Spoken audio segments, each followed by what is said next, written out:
नमस्कार साथियों, CG job education के ऑफिशियल यूट्यूब चैनल पर आप सभी का बहुत बहुत स्वागत है।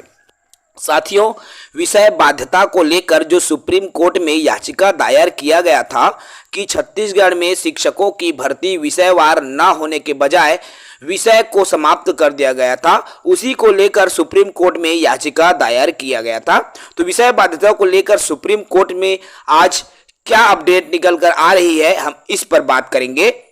अर्थात सुप्रीम कोर्ट विषय बाध्यता महत्वपूर्ण अपडेट पर बात करेंगे कि क्या अपडेट निकल कर सामने आ रही है। जो साथी नए होंगे हमारे यूट्यूब चैनल को सब्सक्राइब कर लेंगे।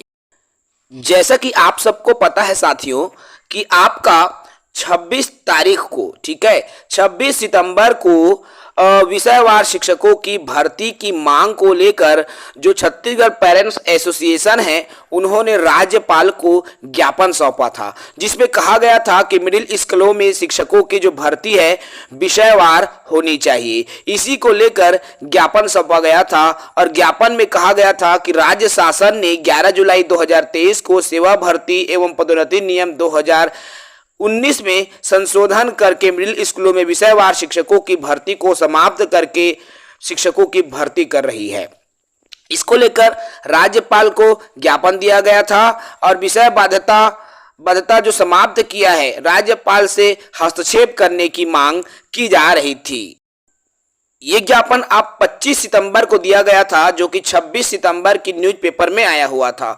एक ज्ञापन का अंश जो आपको दिखाई दे रहा है, देख सकते हैं पूरा डिटेल यहाँ पर किसको किसको दिया गया था। ये राज्यपाल महोदय से भेंट करके ज्ञापन प्रस्तुत किया गया है, जो कि 25/9/2023 को मूलतः सहपत्र, देख सकते हो यहाँ पर सहपत्रों सहित संलग्न प्रेषित किया गया है। तो ये ज्ञापन सौंपा गया था। उसके बाद कल जो है सुप्रीम कोर्ट में इसकी सुनवाई थी, सुप्रीम कोर्ट में विषय बाध्यता को लेकर।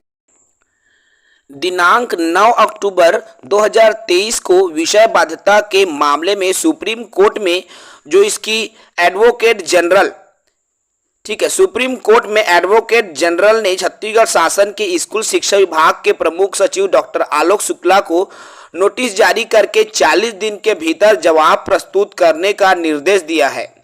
स्कूल शिक्षा विभाग ने मिडिल स्कूलों से जो विषय विशेषज्ञों की भर्ती की बाध्यता को समाप्त कर दिया गया है और शिक्षक वर्ग में इस संबंध में सर्वोच्च न्यायालय में याचिका दायर कर स्कूल शिक्षा विभाग के इस निर्णय को चुनौती भी दिया गया है।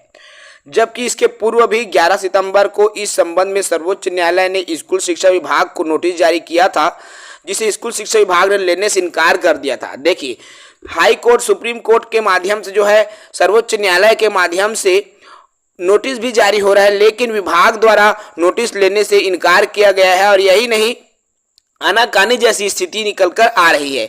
इस मामले में अब छत्तीसगढ़ पेरेंट्स एसोसिएशन ने भी अपना पक्ष सर्वोच्च न्यायालय में रखने के लिए इंटरवीनर बनने हेतु वकील के माध्यम से याचिका दायर की है। इस पूरे मामले में अब ऐसा प्रतीत हो रहा है कि स्कूल शिक्षा विभाग के पास कहने के लिए कुछ भी नहीं है, क्योंकि कहीं न कहीं उच्च और जिम्मेदार अधिकारियों को भी यह एहसास होने लगा है कि उनका निर्णय न सिर्फ संविधान बल्कि शिक्षा के अधिकार कानून का भी परस्पर विरोधी है, गुणवत्तापूर्ण शिक्षा के साथ समझौता है। देखिए, जो निर्णय वास्तव में राजनीति में आकर लिया गया था, अब कहीं न कहीं विभाग को भी लगने लगा होगा कि ये जो निर्णय है शिक्षा की गुणवत्ता के साथ पूरी तरीके से समझौता है और साथ ही साथ सिर्फ संविधान के साथ ही ये संविधान के ही विपरीत नियम नहीं है, बल्कि शिक्षा गुणवत्ता के साथ भी समझौता हो रहा है। ये शिक्षा विभाग के पास ऐसा प्रतीत हो रहा है। शिक्षा विभाग जिस तरह से जवाब तलब नहीं कर रहे हैं, पहली बार तो जो नोटिस दिया गया सुप्रीम कोर्ट के द्वारा, उस नोटिस को इनकार कर दिया गया। उसके बाद में इस तरह की जो स्थितियां निकलकर आ रही है। हैरत की बात तो यह है कि उच्च अधिकारियों ने ठीक चुनाव के पूर्व ऐसा विवादित निर्णय क्यों लिया होगा, जिसमें अब उन्हें सच्चाई का सामना करने में परेशानी हो रही है। इस मामले में छत्तीसगढ़ के नवपदस्थ राज्यपाल ने छत्तीसगढ़ पेरेंट्स एसोसिएशन की मांग पर स्कूल शिक्षा विभाग को मिडिल स्कूलों में विषयवार शिक्षकों की भर्ती पर अवगत कराने की बात भी कही थी। यानी स्कूल शिक्षा विभाग अब इस मामले में घिरती नजर आ रही है। अब फिलहाल साथियों इसका मामला सुप्रीम कोर्ट में चल रहा है और सुप्रीम कोर्ट का निर्णय सर्वमान्य होगा और देखना यह होगा कि आने वाले में जब इसकी लास्ट और फाइनल हियरिंग होगा तब फैसला किसके पक्ष में आता है। फिलहाल जो चीजें निकल कर आ रही है उसके हिसाब से जो शिक्षा विभाग है वो पूरी तरह से इस मामले में घिरता हुआ नजर आ रहा है, जैसा कि इस न्यूज के माध्यम से प्रतीत हो रहा है। फिलहाल इस वीडियो में इतना ही साथियों, जो नए होंगे हमारे यूट्यूब चैनल को सब्सक्राइब करेंगे। जय हिंद, वंदे मातरम।